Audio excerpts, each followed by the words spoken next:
नमस्कार दोस्तों, मैं हूं नवीन पाटीदार और आप देख रहे हैं वॉइस ऑफ एमपी। नीमच जिला अस्पताल हमेशा बीमारू अस्पताल के नाम से जाना जाता है क्योंकि यहां पर डॉक्टरों की कमी है, नर्सों की कमी है, साथ ही स्थानीय जनप्रतिनिधियों की बेरुखी के चलते जो है यहां के मरीजों को अधिकतर रेफर किया जाता है। मैं अगर बात की जाए तो किस तरह के हालात नीमच जिला अस्पताल के हैं, इस पूरे मामले पर बात करने के लिए हमारे साथ मौजूद हैं करती संस्था के सदस्य किशोर जेवरिया जी। उनसे बात करेंगे किस तरह के जिला अस्पताल के हालात हैं और वे क्या सोचते हैं इस हालात को लेकर। किशोर जेवरिया जी, किस तरह के हालात जिला अस्पताल के हैं और क्या सोचते हैं आप?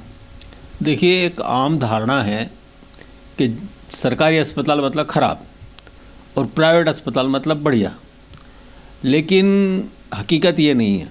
हकीकत ये है कि सरकारी अस्पताल के हालात सरकार ने खुद ख़राब कर रखे हैं, क्योंकि सरकारी अस्पतालों में आप देखिए कि जो सेंक्शन स्टाफ है उसकी तुलना में जो पोस्टेड स्टाफ है उसकी संख्या आधी है और बल्कि आधी से भी कम होगी। यहाँ पर कई विशेषज्ञों की पोस्ट सेंक्शन है लेकिन यहाँ कई सालों से नहीं है, जबकि नीमच को जिला बने हुए लगभग 24 साल होने आए और 24 साल ही लगभग जिला चिकित्सालय को बने हुआ है, लेकिन आज तक वो जिला चिकित्सालय का स्वरूप नहीं ले सका। उसका सबसे बड़ा कारण है हमारे यहाँ के जो जनप्रतिनिधि हैं वे नहीं चाहते कि इस अस्पताल की हालत सुधरे। मेरे को लगता है कि ये जनप्रतिनिधि या तो ये प्राइवेट अस्पतालों के हितैषी हैं, इस वजह से ये काम नहीं कर रहे हैं, या जनता को वो सुविधा नहीं देना चाहते कि वो आम जनता उससे सुविधा ले। आप देखिए कि सरकारी अस्पताल में आप आज भी देखें ओपीडी की संख्या देखें और टोटल नीमच के जितने प्राइवेट अस्पताल हैं उनकी ओपीडी की संख्या देखें तो जिला चिकित्सालय में ओपीडी की संख्या ज़्यादा होगी, लेकिन उसकी तुलना में डॉक्टर कितने हैं? क्योंकि डॉक्टरों के पास इतना वर्कलोड हो जाता है। हम सरकारी अस्पताल के डॉक्टरों को कोसते हैं क्योंकि उनको कोसने में कुछ भी हमारा बिगड़ता नहीं है। सरकार के जितने भी कर्मचारी वो ये माना जा रहा है कि ये सब निकम्मे हैं, नाकारा हैं और प्राइवेट वाले सब बढ़िया है। जबकि स्थिति आप देखें कि अभी कोविड का काल जब चला तो देखें कि सरकारी अस्पताल के डॉक्टरों ने जो सेवाएँ दी, सरकारी अस्पताल में जो सेवाएँ हुई, निजी चिकित्सालयों में क्या हालत थी। डॉक्टरों ने अपने अस्पताल बंद कर दिए। डॉक्टर अस्पताल से अपने अगर घर में है तो घर से निकल नहीं रहे थे और एक दो डॉक्टर देख रहा था तो 10 फीट दूर से कांच बीच में लगा के और वो देख रहा था।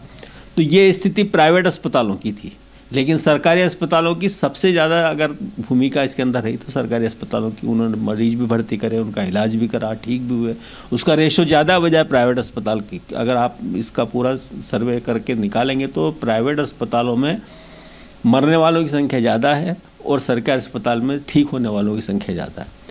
तो ये चीज़ें हैं। दूसरी, सरकारी अस्पतालों के अंदर सुविधा जो है यहाँ पे जिला चिकित्सालय में, अब जैसे डायलिसिस मशीन लगा दी, अब उसको हैंडल करने वाला स्टाफ नहीं दिया तो मशीन किस काम की। अगर आपने यहाँ पे लेबोरेटरी लगा रखी है तो लेब के अंदर लेब असिस्टेंट नहीं है या लेबोरेटरी इंचार्ज नहीं है। अभी यहाँ पर अभी पिछले महीने की बात है जब यहाँ पर नीमच में डेंगू चला तो उस दौरान मेरे लड़के को बुखार आया तो मैं वहाँ सरकारी अस्पताल में टेस्ट कराने गया तो 10 रुपये की मैंने चिट्ठी कटवाई और उस 10 रुपये में डॉक्टर साहब ने उसको देखा और उसके बाद उनकी दवा लिख दी और लैब में टेस्ट हुआ और वो सारे जितने भी मलेरिया, डेंगू और टाइफाइड और ये सारे टेस्ट होने के बाद पूरी रिपोर्ट मैंने जब देखी और मैंने वही रिपोर्ट जब प्राइवेट अस्पताल में उसके रेट पूछे तो 1250 रुपये प्राइवेट अस्पताल में लग रहे थे और वही सारे टेस्ट 10 रुपये में सरकारी अस्पताल में हो गए। तो हमारे लोगों की एक मेंटलिटी है कि पैसे खर्च होंगे वो चीज़ बढ़िया और जो मतलब फोकट में काम हो रहा है या कम पैसे में हो रहा है वो ख़राब। तो जनता को ये मनोवृत्ति तो बदलनी पड़ेगी। और दूसरा, जनता को अब देखें कि सरकारी अस्पताल में अगर एक भी केस बिगड़ जाता है तो वहाँ पे मार उधम कर देते हैं और डॉक्टरों को मारने पीटने या नर्सिंग स्टाफ के साथ या जिस दूसरे स्टाफ के साथ मार। पर प्राइवेट अस्पतालों में जब केस बिगड़ जाता है वहाँ को कुछ नहीं कहता। प्राइवेट अस्पताल वाले यहाँ से रेफ़र करते हैं, उदयपुर या अहमदाबाद जो रेफ़र करते हैं। तो ये पता है आपको और मुझे सबको पता है कि प्राइवेट अस्पताल के डॉक्टरों का कमीशन बंधा हुआ है और वो कमीशन का काम चलता है तो उनको कोई कुछ नहीं कहता। लेकिन अगर सरकारी अस्पताल वाला रेफ़र कर दे तो रेफरल हॉस्पिटल हो गया वो, तो रेफरल हॉस्पिटल प्राइवेट नहीं है, वो रेफ़र नहीं कर रहे हैं, जबकि डिग्री उनके पास भी वो इतनी है, वो भी एमडी है, वहाँ का डॉक्टर भी एमडी है। अब प्राइवेट अस्पताल। और दूसरी चीज़ एक ये है कि नर्सिंग होम जो होता है, यहाँ पे नर्सिंग होम बने हुए हैं, नर्सिंग होम के लाइसेंस में साफ साफ ये बात होती है कि आप 24 घंटे आपको वहाँ अपना डॉक्टर एक रखना पड़ेगा 24 घंटे के लिए। यहाँ स्थिति देखिए कि रात में अगर कोई पेशेंट कोई बीमार पड़ गया, किसी को अटैक आ गया तो रात में यहाँ के डॉक्टर नहीं उठते, प्राइवेट डॉक्टर कोई नहीं उठता। आप देखिए कई लोग मर गए यहाँ पे चिकित्सा के अभाव, क्योंकि वो सरकारी अस्पताल में नहीं गए, प्राइवेट अस्पताल में गए और वो डॉक्टर उठे नहीं, घर में होते हुए नहीं उठे, हॉस्पिटल में कोई अटेंड करने वाला नहीं है, तो फिर नर्सिंग होम किस काम का। या तो क्लिनिक लगा के बैठ जाए कि भाई 8 से 8 क्लिनिक खुलेगा, उसके बाद नहीं खुलेगा तो आदमी जाए ही नहीं। लेकिन अगर आपने नर्सिंग होम लगा रखा है तो आपको वहाँ 24 घंटे एक डॉक्टर रखना पड़ेगा। मेरा ये अनुभव रहा कि मेरे काका के लड़के को अटैक आया रात में, तो वो पहले तो जो बड़े बड़े यहाँ के प्राइवेट नर्सिंग होम वहाँ गए, कोई अटेंड करने वाला नहीं। वो मुझे जब पता चला तो मैं गया और मैंने उनको कहा चलो सीधे सिविल हॉस्पिटल चलो। वहाँ गया तो इमरजेंसी के अंदर सीधा इमरजेंसी में ले गया। आप यकीन नहीं करेंगे कि मैं इमरजेंसी में ले गया, जो डॉक्टर थे वहाँ पर मैं उनको नहीं जानता था, ना वो मुझे जानते थे। उनको जब मैंने कहा कि ये केस है तो उन्होंने कहा कि आप चिट्ठी बनवा लीजिए बाहर से, हम देखते हैं। मैं बाहर चिट्ठी बनवा रहा था 10 रुपये की, इतनी देर में उन्होंने देखा और मेरे को वो चिट्ठी बनवा के जब 10 रुपये के ले गए, उन्हें सर आप ज़्यादा की बनवा लें, भर्ती करना पड़ेगा इनको, तो 30-35 रुपये के लगभग उसके लगते। तो मैंने भर्ती कराने की चिट्ठी कटाने गया, इतनी देर में वो उनका ट्रीटमेंट चालू कर दिया उन्होंने। मतलब ये स्थिति है कि मैं वहाँ चिट्ठी कटा रहा हूँ और वहाँ उन्होंने भर्ती करके उसका ट्रीटमेंट चालू कर दिया। लेकिन प्राइवेट अस्पतालों में आप चले जाएँ, इतनी फुर्ती कभी मेरे अंदर नहीं देखी। वो डॉक्टर साहब आ रहे हैं, अभी पेशेंट देख रहे हैं, अभी घर गए हुए हैं, अभी वहाँ गए हुए हैं, और वो पेशेंट वहाँ चिल्ला रहा है, मर भी जाए तो आप उनको कुछ नहीं कहते हैं, क्योंकि वो बड़े डॉक्टर हैं, यहाँ के बड़े पैसे वाले लोग हैं। और ये जो सरकारी डॉक्टर हैं ये समझते हैं कि ये हमारे नौकर हैं, हम इनको जो ऐसा चाहे कर सकते हैं। ये मनोवृत्ति जनता को बदलनी पड़ेगी। और दूसरा, हमारे यहाँ के जनप्रतिनिधियों पर ये दबाव कभी नहीं बनाया गया। अब जैसे बिल्डिंगें बना ली, ट्रामा सेंटर बन गया, ट्रामा सेंटर बने हुए 4-5 साल हो गए, लेकिन आज तक ट्रामा सेंटर का शुरू नहीं हुआ, क्योंकि वहाँ स्टाफ ही नहीं है। जो ट्रामा सेंटर जिस यूज़ के लिए बना आज नहीं बन रहा। हुआ क्या कि जो सरकारी अस्पताल की जिला चिकित्सालय की जो बिल्डिंग है वहाँ पर भी आपने सुविधा नहीं बढ़ाई, तो वहाँ को यहाँ पे शिफ्ट कर दिया। ट्रामा सेंटर में आपने सरकारी अस्पताल शिफ्ट कर दिया, वहाँ के डॉक्टर वहाँ OPD चालू कर दिया। क्यों नहीं ट्रामा सेंटर चालू हुआ? इसके लिए जनता ने कभी दबाव नहीं बनाया कि आपने ट्रामा सेंटर बनाया, ये बिल्डिंग बना दी। क्योंकि मेरा कहना ये है कि बिल्डिंग इलाज नहीं करती, या मशीनें ला के रख दी आपने तो वो मशीनें इलाज नहीं करेगी। उसको चलाने वाला चाहिए, उसको हैंडल करने वाला चाहिए। वहाँ पर अस्पतालों में डॉक्टर चाहिए, वहाँ नर्सिंग स्टाफ चाहिए, पैरामेडिकल स्टाफ चाहिए। ये सारी सुविधाएं होगी तभी तो काम करेगा आदमी। काम आदमी करता है, मशीनें नहीं करती हैं। मशीनें आपको रिजल्ट देती हैं, आपने उसमें टेस्टिंग के लिए डाली, वो रिपोर्ट दे देगी आपको, लेकिन इलाज तो डॉक्टर ही करेगा ना। तो वो स्थिति है। और तीसरी चीज़ मैं देखा है कि मैंने जब प्राइवेट ये डॉक्टरों से जब OPD में नहीं मिलते तो मैं पूछता हूँ तो कहाँ गए डॉक्टर साहब के साथ, वो मीटिंग में गए, कलेक्टर साहब ने मीटिंग बुलाई है, फलाने ने मीटिंग बुलाई है, आज वो पेशी में गए हुए। तो ये मीटिंगों में क्यों डॉक्टरों को बुला के आप बिठा लोगे? 2-2 घंटे तक कलेक्टर साहब को फुर्सत नहीं मिलने की, और वो डॉक्टर वहाँ बैठे हुए हैं कलेक्टर साहब के इंतज़ार में कि कलेक्टर साहब मीटिंग लेंगे। तो 2 घंटे आप पेशेंट जो सफ़र कर रहा है उसके लिए जवाबदार कौन? तो मेरा ये मानना है कि जब ये जिला चिकित्सालय इतना बड़ा अस्पताल है तो यहाँ पर जो हॉस्पिटलाइजेशन का कोर्स किए वो होते हैं, MBA किए वो होते हैं लड़के, बहुत सारे लड़के क्या किए। आप MBA लड़के को बिठाओ, हॉस्पिटलाइजेशन का मैनेजमेंट देखेगा। डॉक्टर को डॉक्टर का काम करने दो ना। डॉक्टर को बाबूगिरी का काम क्यों करवाते हो? डॉक्टरों से फाइलों का काम क्यों करवाते हो? ये बिल्कुल गलत तरीका है कि डॉक्टरों से इस तरह का काम करवाते हैं। डॉक्टरों से डॉक्टरों का काम लो, दूसरा काम दूसरे को दो। आप देखिए सरकार की कई ये मलेरिया की योजना है, पोलियो की योजना है, इस तरह की कई TB के ऐसे होते हैं। तो वो इलाज तो वो उनको नहीं कम, उनको फाइल चाहिए, उनको फाइलें चाहिए। अब फाइल का काम बाबू का काम है, वो डॉक्टरों को करना। तब डॉक्टर वहाँ OPD में नहीं मिलता है, पब्लिक चिल्लाती है कि डॉक्टर यहाँ नहीं है, वो डॉक्टर वहाँ कर रहा है। पता चला कि वो कोई पेशेंट मान लो मर गया और वो हो गया तो उसकी रिपोर्ट लेके 3-3 घंटे तक वो कोर्ट में बैठा हुआ। और कोर्ट की स्थिति है आप जानते हो कि तारीख पे तारीख कितनी बार चक्कर लगाएगा। तो वो उसका जो ओरिजिनल काम है वो काम नहीं कर पाता। हमारे यहाँ देखें सर्जिकल हैंड नहीं है, जो डॉक्टर रिटायर हो गए उसकी जगह नई भर्ती नहीं है। अभी जो नए लड़के आए हैं डॉक्टर, जो भी मैंने देखा है कि बहुत अच्छे तरीके से काम करना चाहते हैं वो, और कर रहे हैं। अभी जो केस हुआ 2 दिन पहले का, वो मनासा से जो रेफ़र होके आई, अब आप देखिए कि वो उसने किस तरह से उसको, पेशेंट को ये भरोसा होना चाहिए कि डॉक्टर के ऊपर कि ये अच्छा करेगा।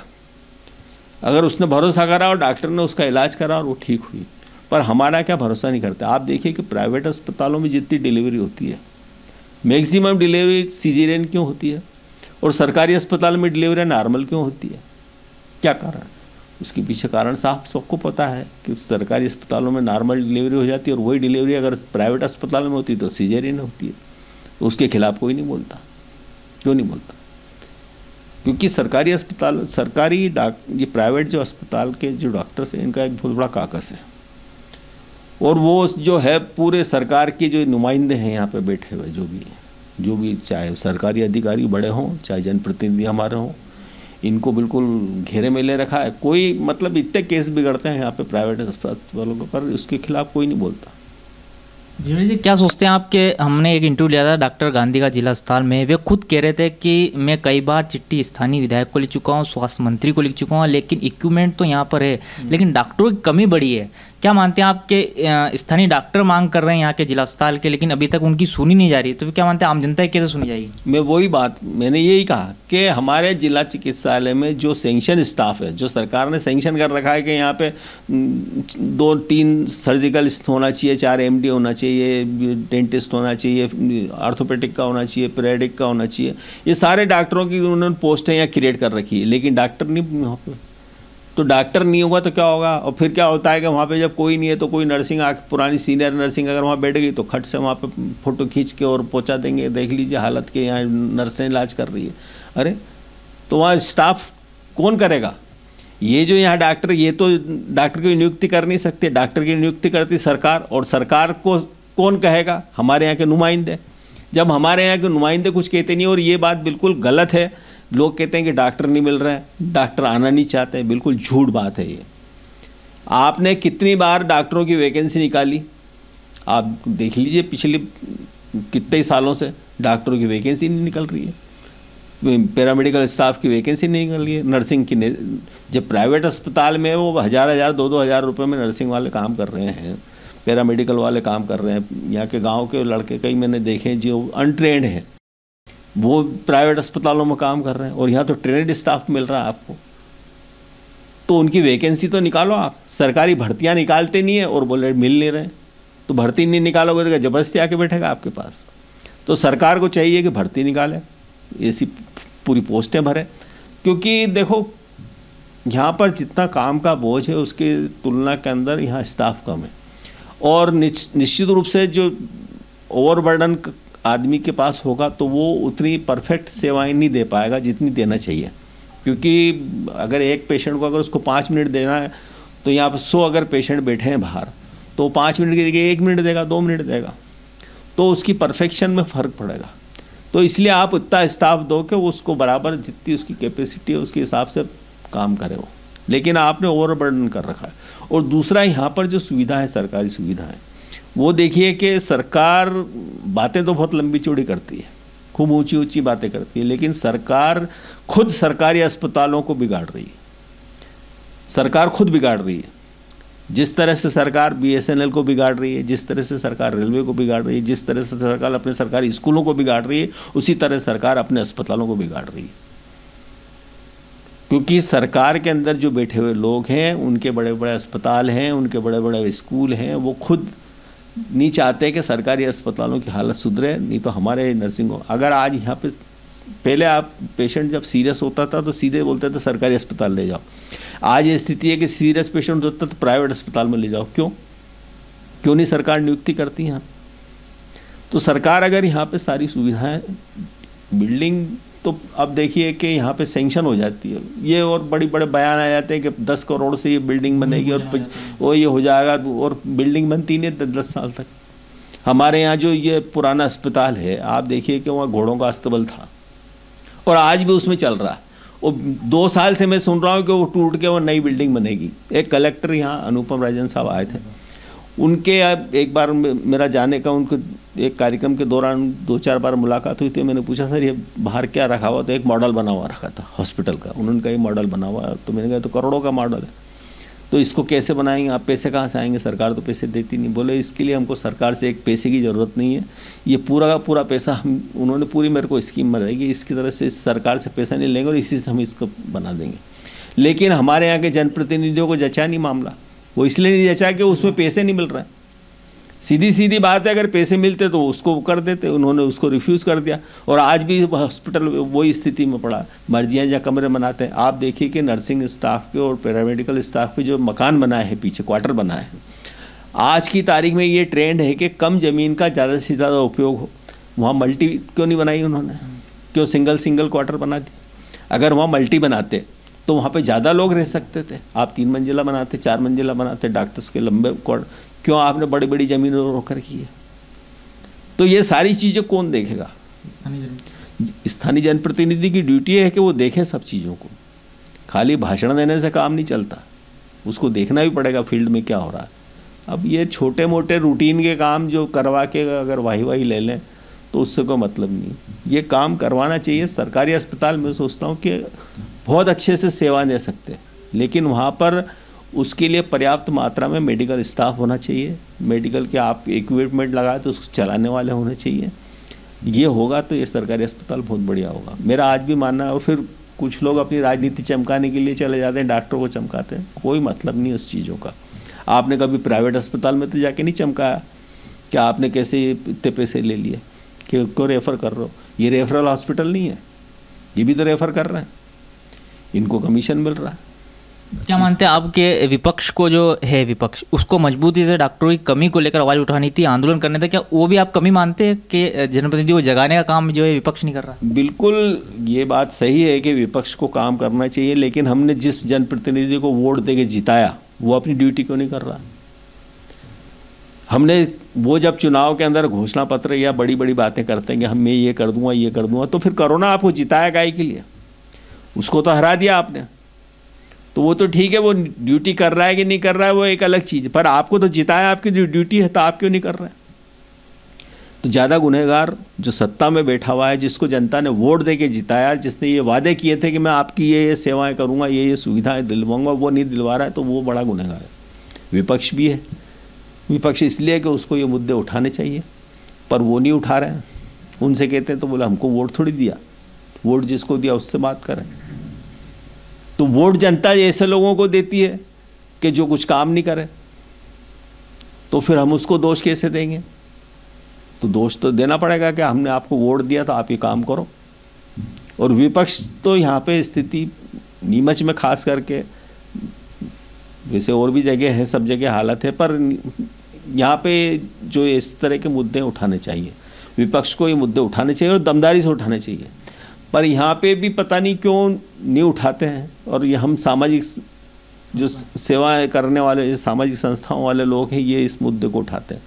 मैं तो कहता हूँ कि ये मुद्दे आप लोगों को उठाने चाहिए, हमको उठाने पड़ रहे हैं।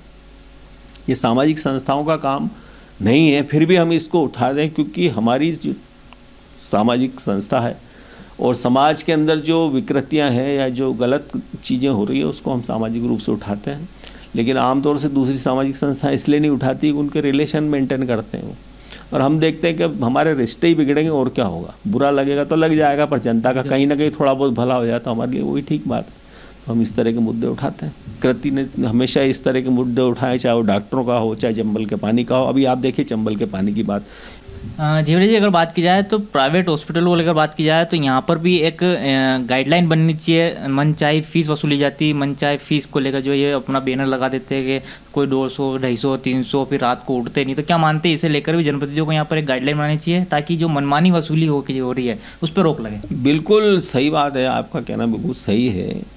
और ये बात पहले भी कई बार उठी है कि यहाँ के डॉक्टर रात में नहीं उठते हैं, मनमानी जो फीस लेते हैं। ठीक है, बड़े शहरों में अब ये हम डॉक्टरों से बात करते हैं, यार आप इतनी फीस लेते हो, तो बोले बड़े शहरों में चले जाओ, वहाँ 500 रुपये लेते हैं, 1000 रुपये लेते हैं ना। वो 500 रुपये 1000 रुपये लेते हैं तो रात को उठते भी हैं, सेवाएँ भी देते हैं। आप तो उठते भी नहीं हो, आपका कंपाउंडर आके वो दवाई दे देता है और आप फीस तो उसकी डॉक्टर की दे रहा हो। फीस तो दे रहा है डॉक्टर की और सर्विस कर रहा है कंपाउंडर, तो ये नहीं चलेगा। तो यहाँ के जनप्रतिनिधियों को ये भी देखना चाहिए कि यहाँ के डॉक्टर जो सेवाएं दे रहे हैं, उसकी जो फीस ले रहे हैं, तो वो क्यों नहीं दे रहे। तो जनप्रतिनिधि का ये काम है कि वो इन चीज़ों को उठाए, कलेक्टर के सामने उठाए। और कलेक्टर भी हमारे यहाँ पे आप देखिए कि अभी स्थिति ये है कि हमारे कलेक्टर महोदय भी जो हैं खाली कलेक्टर ऑफिस में बैठे हैं, बाकी इन चीज़ों पर कोई ध्यान नहीं है। क्योंकि अभी देखें जिला चिकित्सालय कलेक्टर अंडर में, तो कलेक्टर साहब को चाहिए कि ये सारी चीज़ें देखें कि वहाँ गलत क्या हो रहा है। और हमारे जनप्रतिनिधि उनके साथ जाए और देखें कि क्या गलत हो रहा है। क्यों मतलब पर वो क्या है कि वो बेचारे डॉक्टरों को चमकाए जाते हैं, उनको डांट पीट देते हैं। वो भी क्या करेगा, सरकारी कर्मचारी सुन लेता। लेकिन आपने जो वहाँ पे कमियां कर रखी उसको सुधारेगा कौन? वो डॉक्टर तो डॉक्टर की नियुक्ति नहीं कर सकता, डॉक्टर की नियुक्ति तो सरकार करती है और सरकार के नुमाइंदे आप हैं। तो आपकी ड्यूटी है कि आप वहाँ पे कर्मचारी को उपलब्ध कराएं, वहाँ डॉक्टर उपलब्ध कराएं। तो ये थे कृति संस्था के सदस्य किशोर जेवड़िया जी, जिन्होंने जिला अस्पताल पर लगे बेदुगा दाग, जिस पर उन्होंने कहा है कि जिला अस्पताल को बदनाम किया जा रहा है। यहाँ पर डॉक्टरों की कमी, स्थानीय प्रशासन और जनप्रतिनिधियों की जो नाकामी है, जिसके चलते जिस तरफ ध्यान नहीं दिया जा रहा, उसके चलते जो है अस्पताल बदनाम है। यहाँ पर इक्विपमेंट है, यहाँ पर बिल्डिंगें बन चुकी है, लेकिन डॉक्टरों की पोस्टिंग आज तक नहीं हो चुकी, क्योंकि मशीनों को डॉक्टर चलाते हैं। ऐसे में यहाँ पर स्टाफ और डॉक्टरों की पूरी जो है भर्ती की जानी चाहिए। ऐसे में ये था अब तक का अपडेट। इस तरह के अपडेट के लिए बने रहे हमारे साथ। जय हिंद, जय भारत।